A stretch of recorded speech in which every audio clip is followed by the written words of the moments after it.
ನಮಸ್ಕಾರ ಸ್ನೇಹಿತರೆ ಎಲ್ಲರಿಗೂ. ಇವತ್ತು ಏನು PDO ಎಕ್ಸಾಮ್ HK ಭಾಗದಲ್ಲಿ ನಡೆದಿದೆಯಲ್ಲ, ಅದರಲ್ಲಿ ಕೇಳಿರುವಂಥ ಪ್ರಶ್ನೆಯಲ್ಲಿ ಪ್ರಬಂಧ ನಾವು ನೋಡೋದಾದರೆ ವೃತ್ತಪತ್ರಿಕೆಯ ಬಗ್ಗೆ ಕೇಳಿದ್ದಾರೆ. ಅದು ವೃತ್ತಪತ್ರಿಕೆ ಬಗ್ಗೆ ನೋಡೋದಾದರೆ ಮೊದಲನೇದಾಗಿ ಪೀಠಿಕೆ. ಈಗಿನ ಕಾಲಘಟ್ಟದಲ್ಲಿ ಜಗತ್ತಿನ ಯಾವುದೇ ಮೂಲೆಯಲ್ಲಿ ಯಾವುದೇ ಘಟನೆ ನಡೆದರೆ ಮುಂದೊಂದು ದಿನ ನಮಗೆ ಅದರ ಸುದ್ದಿ ಸಿಗುತ್ತದೆ. ಪತ್ರಿಕೆಗಳಿಂದ ಮಾತ್ರ ಇದು ಸಾಧ್ಯ. ಇಂದಿನ ಕಾಲದಲ್ಲಿ ಪತ್ರಿಕೆ ಇಲ್ಲದೆ ಜೀವನವನ್ನು ಕಲ್ಪಿಸಿಕೊಳ್ಳುವುದು ತುಂಬ ಕಷ್ಟ. ಪ್ರತಿದಿನ ಬೆಳಿಗ್ಗೆ ಪ್ರತಿಯೊಬ್ಬರು ಮೊದಲು ಅಗತ್ಯವಾದ ವಿಷಯ ಅಂದರೆ ಪತ್ರಿಕೆ. ಪ್ರಪಂಚದಾದ್ಯಂತ ನಡೆಯುತ್ತಿರುವ ಘಟನೆಗಳ ಬಗ್ಗೆ ನಮಗೆ ಮಾಹಿತಿ ನೀಡುವ ಮೂಲಕ ಪ್ರಸ್ತುತ ಸಮಯದೊಂದಿಗೆ ನಮ್ಮನ್ನು ಸಂಪರ್ಕಿಸಲು ಇದು ನಮಗೆ ಸಹಾಯ ಮಾಡುತ್ತದೆ. ವಿಷಯ ನಿರೂಪಣೆ.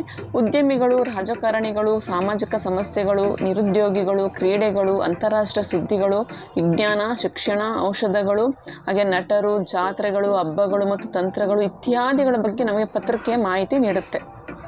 ಅದೇ ರೀತಿ ಇದು ನಮ್ಮ ಜ್ಞಾನ ಕೌಶಲ್ಯ ಮತ್ತು ತಾಂತ್ರಿಕ ಅರಿವನ್ನು ಹೆಚ್ಚಿಸುವಲ್ಲಿ ನಮಗೆ ಸಹಾಯ ಮಾಡುತ್ತದೆ. ಪತ್ರಿಕೆಯು ಮುದ್ರಿತ ಮಾಧ್ಯಮವಾಗಿದೆ ಮತ್ತು ಪ್ರಪಂಚದ ಅತ್ಯಂತ ಹಳೆಯ ಸಂವಹನ ವಿಧಾನಗಳಲ್ಲಿ ಒಂದಾಗಿದೆ. ವೃತ್ತಪತ್ರಿಕೆ ಪ್ರಕಟಣೆಗಳು ದೈನಂದಿನ, ಸಾಪ್ತಾಹಿಕ, ಪಾಕ್ಷಿಕಗಳಂತಹ ಆವರ್ತನ ಆಧಾರಿತವಾಗಿದೆ. ಪತ್ರಿಕೆ ಓದುವುದು ತುಂಬ ಆಸಕ್ತಿದಾಯಕ ಕೆಲಸ.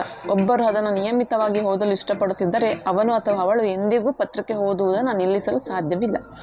ಸರಿಯಾಗಿ ಮಾತನಾಡಲು ನಮಗೆ ಕಲಿಸುವುದರಿಂದ ಇದು ವಿದ್ಯಾರ್ಥಿಗಳಿಗೆ ಅದ್ಭುತವಾಗಿದೆ. ದೇಶದ ಹಿಂದುಳಿದ ಪ್ರದೇಶಗಳಲ್ಲೂ ಪತ್ರಿಕೆಗಳು ಈಗ ಬಹಳ ಪ್ರಸಿದ್ಧಿಯನ್ನು ಪಡೆದಿದೆ.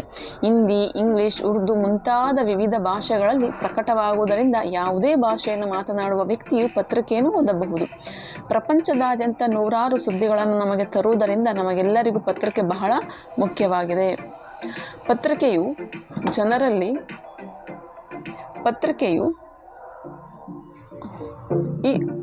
ಈ ಪತ್ರಿಕೆಯು ಜನರಲ್ಲಿ ಯಾವುದೇ ರೀತಿ ಮಾಹಿತಿಯನ್ನು ಹರಡುವಂಥ ಅತ್ಯಂತ ಶಕ್ತಿಶಾಲಿ ಮಾಧ್ಯಮವಾಗಿದೆ. ಮಾಹಿತಿಯು ಬಹಳ ಮುಖ್ಯವಾದ ವಿಷಯವಾಗಿದೆ. ಏಕೆಂದರೆ ನಮ್ಮ ಸುತ್ತಲೂ ಏನು ನಡೆಯುತ್ತಿದೆ ಎಂಬುದನ್ನು ನಾವು ತಿಳಿದುಕೊಳ್ಳಬಹುದು. ಅಲ್ಲದೆ ನಮ್ಮ ಸುತ್ತಮುತ್ತಲಿನ ಘಟನೆಗಳ ಅರಿವು, ಉತ್ತಮ ಯೋಜನೆ ಮತ್ತು ನಿರ್ಧಾರದಲ್ಲಿ ನಮಗೆ ಸಹಾಯವನ್ನು ಮಾಡುತ್ತೆ.